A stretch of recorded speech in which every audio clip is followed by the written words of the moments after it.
Zé Ricardo, várias coisas importantes mudaram com a nova lei, efeitos muito práticos sobre a indústria de shopping centers. Eu queria que a gente falasse, em linhas gerais, algumas coisas sobre alguns pontos que mudaram na lei. Por exemplo, o regime da fiança. O que exatamente mudou?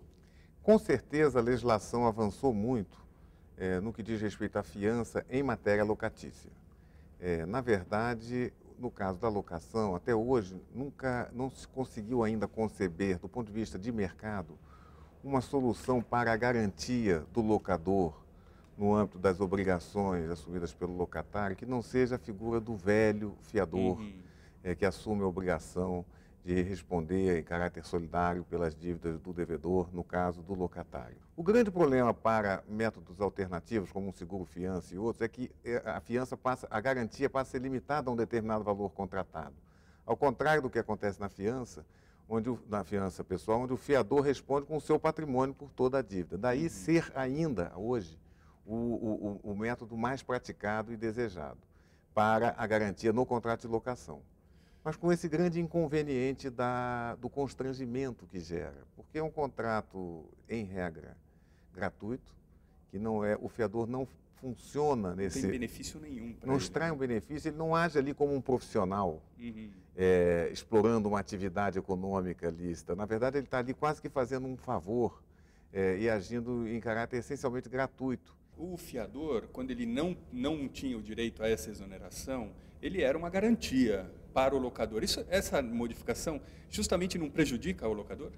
Exatamente nesse sentido é que a lei foi bastante inspirada e benéfica, no sentido de evoluir, para o Instituto da Locação, porque ao mesmo tempo em que ela admite que o fiador se exonere em determinadas circunstâncias que são absolutamente razoáveis, que esse fiador deseje se liberar da obrigação, ao mesmo tempo em que a lei admite, então, essa exoneração do fiador, sem um conflito judicial, mediante uma notificação com prazo razoável, ela, de outro lado, confere ao locador a oportunidade e o direito de exigir do locatário que encontre um novo fiador, que forneça uma nova garantia que seja aceita pelo locador sob pena de desfazimento da locação, ou seja, sob pena de despejo do locatário. Agora, existem algumas novidades relacionadas à renovatória também, né? É verdade. A ação renovatória é uma ação que é uma verdadeira anomalia jurídica que existe no Brasil. Isso é compulsória, né? É compulsória, exatamente. É uma figura totalmente, até quase que uma contradição com o próprio termo, porque ela gera a figura de um contrato que... Não consensual. Não né? consensual, que não é fruto do acordo de vontade, exatamente. E por isso mesmo é que a renovação se diz, nesse caso, compulsória, que, em outras palavras, significa dizer contra a vontade do locador, né?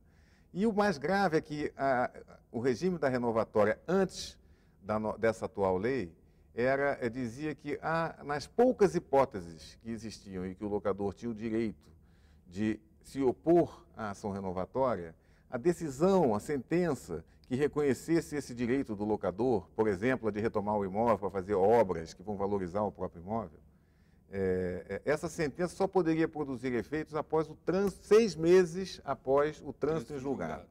O que significa dizer, depois da sentença, vem a apelação, o julgamento da apelação pelo tribunal, a possibilidade de recurso para o Superior Tribunal de Justiça em Brasília, que é o STJ, depois um outro recurso, tudo para o Supremo Tribunal Federal, ainda que manifestamente incabível. Sendo ele apresentado, ele impede o trânsito em julgado e, com isso, a renovatória podia durar algo na casa dos 10 anos, até que se concluísse. A questão de atravancar a justiça. Né? Atravancar a justiça, estimular a interposição de recursos procrastinatórios, o que, inclusive, abalava, era uma ferramenta contrária à boa administração da justiça, que é uma medida essencial para o correto funcionamento do sistema, da solução de conflitos.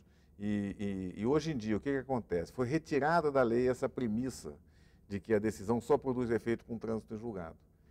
É bem verdade que esse novo mundo da ação renovatória, que torna possível a exceção de retomada, pode abrir, sim, algumas novas perspectivas do ponto de vista de organização do empreendimento, na medida em que o locador, no caso o empreendedor, poderá resistir a uma ação renovatória Agora, para a gente completar, eu queria saber o seguinte, a lei já está em vigor, ela já está valendo, e para os contratos que já estão em andamento, como é que funciona? Essa é uma pergunta interessante, tem sido objeto de algumas dúvidas, e o que ocorre é o seguinte, como essa lei tem uma natureza essencialmente de procedimentos, existe um entendimento pacífico no direito brasileiro de que essas leis elas se aplicam imediatamente, inclusive aos contratos em curso. Mesmo Certo. contratos celebrados antes da lei, esses contratos ficam sujeitos aos efeitos da lei. Por exemplo, se uma ação renovatória foi ajuizada antes da lei, né, e sobreveio a lei, mas ainda não veio a sentença.